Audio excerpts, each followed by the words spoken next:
কৃতজ্ঞতা। প্রিয় দেশবাসী, বিভিন্ন কারণে এবারের নির্বাচন আমাদের জাতির ইতিহাসে অনন্য ও গুরুত্বপূর্ণ। প্রথমত, প্রকৃত গণতান্ত্রিক ধারা পুনঃপ্রতিষ্ঠার পাশাপাশি কাঙ্ক্ষিত সংস্কার প্রশ্নে সিদ্ধান্তের নির্বাচন এটি। এবার জাতীয় সংসদ নির্বাচন ও গণভোট একই দিনে অনুষ্ঠিত হবে, যা একটি নতুন অভিজ্ঞতা। দ্বিতীয়ত, সংশ্লিষ্ট সকল রাষ্ট্রীয় ও গণতান্ত্রিক প্রতিষ্ঠানের জন্য এই নির্বাচন হচ্ছে সক্ষমতা প্রমাণ করে ভাবমূর্তি পুনরুদ্ধারের অনন্য সুযোগ। তৃতীয়ত, দীর্ঘ গণতান্ত্রিক আন্দোলন সংগ্রামের পর দেশের স্বার্থে রাজনৈতিক দলসমূহের মাঝে সৌহার্দ্যপূর্ণ গণতান্ত্রিক প্রতিযোগিতার ধারা প্রবর্তনের দাবি রাখে এই নির্বাচন। চতুর্থত, প্রায় অকার্যকর পোস্টাল ভোট ব্যবস্থাকে পরিমার্জন করে এই নির্বাচনে একটি কার্যকরী রূপ দেয়া হচ্ছে। বিশেষ করে বাংলাদেশের অন্যতম চালিকা শক্তি আমাদের রেমিটেন্স যোদ্ধা তথা প্রবাসী বাংলাদেশি ভোটারদের প্রথমবারের মতো ভোটের আওতায় আনা হচ্ছে। একইভাবে প্রথমবারের মতো ভোটের আওতায় আসছেন আইনি হেফাজতে থাকা ভোটারগণ। এছাড়াও নিজ নির্বাচনী এলাকার বাইরে কর্মরত সরকারি কর্মচারী এবং নির্বাচন অনুষ্ঠানের সাথে সম্পৃক্ত ব্যক্তিগণ পোস্টাল ব্যালটের মাধ্যমে এবার ভোট দিবেন। প্রিয় ভোটারবৃন্দ, ভোট আপনার শুধু নাগরিক অধিকারই নয়, বরং পবিত্র আমানত ও দায়িত্ব। এই দায়িত্ব সচেতনভাবে আপনারা পালন করবেন, এ আমার বিশ্বাস। যে কোনো ভয়ভীতি, প্রলোভন, প্রবঞ্চনা এবং সীমাবদ্ধতার ঊর্ধ্বে উঠে নিঃসংকোচে আপনাদের ভোটাধিকার প্রয়োগ করুন। আপনাদের নিরাপদ ও উৎসবমুখর অংশগ্রহণ নিশ্চিতকল্পে সংশ্লিষ্ট সকল প্রতিষ্ঠান ও বাহিনী কাজ করবে। ধর্ম, গোত্র, গোষ্ঠী, লিঙ্গ নির্বিশেষে সকলে এই আনন্দ আয়োজনে অংশগ্রহণ করুন। পরিবারের প্রতিবন্ধী, বয়স্ক ও সন্তান সম্ভবা মা সহ সকলকে নিয়ে ভোট দিতে আসুন। আমি আশা করি আপনাদের স্বতঃস্ফূর্ত অংশগ্রহণের মাধ্যমে ভোটের অনুষ্ঠান উৎসবে রূপ নেবে। প্রবাসে বসবাসরত প্রিয় ভোটারগণ, প্রবাস থেকে ভোটদানের জন্য নিবন্ধন কার্যক্রম গত 18 নভেম্বর থেকে চলমান আছে।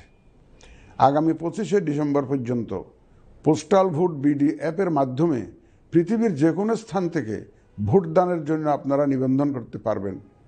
আপনারা এই সুযোগ গ্রহণ করে ভোটে অংশ নিন, দেশ গঠনে আপনাদের অধিকার বুঝে নিন। প্রবাসী ভোটারগণ ছাড়াও দেশের ভিতরের 3 ধরনের ভোটার পোস্টাল ব্যালটে ভোট দিতে পারবেন, যা ইতিমধ্যে উল্লেখ করেছি। প্রবাসী ভোটারগণের পাশাপাশি এই 3 ধরনের ভোটারগণ আগামীকাল থেকে শুরু করে আগামী 25শে ডিসেম্বর 2025 পর্যন্ত পোস্টাল ভোট বিডি অ্যাপের মাধ্যমে এবং নির্ধারিত পদ্ধতিতে পোস্টাল ভোটের জন্য নিবন্ধন করতে পারবেন। ব্যক্তি ভোটার ও প্রতিষ্ঠানসমূহের প্রতি আমার আহ্বান, আসুন আমরা আমাদের ভোটাধিকার নিশ্চিত করি এবং ভোটে অংশ নেই। প্রিয় দেশবাসী, বর্তমান সময়ে সামাজিক যোগাযোগ মাধ্যমে বিভিন্ন বিভ্রান্তিমূলক তথ্য ছড়ানো হয়ে থাকে। বিশেষ করে কৃত্রিম বুদ্ধিমত্তা ব্যবহার করে অসত্য তথ্য ও অপতথ্যের বিস্তার দিনকে দিন বেড়ে চলেছে। প্রতিপক্ষ দল ও প্রার্থীকে হেয় করার পাশাপাশি নারীদের প্রতি বিদ্বেষমূলক প্রচারণা আমাদের ঐতিহ্যকে ক্ষুণ্ণ করে এবং নির্বাচনকে কলুষিত করে। দেশের প্রচলিত আইন অনুযায়ী এসব রোধে প্রয়োজনীয় ব্যবস্থা গ্রহণ করা হবে। আপনাদের প্রতি আমার বিশেষ অনুরোধ, অসত্য এবং অসৎ উদ্দেশ্যে প্রচারিত কোনো তথ্যে কান দিবেন না, গ্রহণ করবেন না। মনে রাখবেন, অসত্য তথ্য শেয়ার করাও শাস্তিযোগ্য অপরাধ। আমি এবার নির্বাচনে অংশগ্রহণে ইচ্ছুক প্রার্থী এবং দলসমূহের প্রতি 2-1টি কথা বলতে চাই। আসুন আমরা আচরণবিধি মেনে একটি শান্তিপূর্ণ ও উৎসবমুখর নির্বাচন নিশ্চিত করি। শান্তিপূর্ণ সহাবস্থান এবং পারস্পরিক শ্রদ্ধা নিশ্চিত করে ভোটারদের বিশ্বাস ও আস্থা অর্জনই হোক আপনাদের লক্ষ্য। নির্বাচনে দায়িত্ব পালনকারী প্রিয় সহকর্মীবৃন্দ, নির্বাচন কমিশন স্বচ্ছতা, নিরপেক্ষতা এবং দৃঢ়তার সাথে দায়িত্ব পালনে বদ্ধপরিকর। কমিশনের অংশ হিসাবে আপনারা নির্ভয়ে সততা ও নিরপেক্ষতার সাথে দায়িত্ব পালন করবেন। মনে রাখবেন, এ ব্যাপারে কোনো শিথিলতা বা গাফিলতি সহ্য করা হবে না।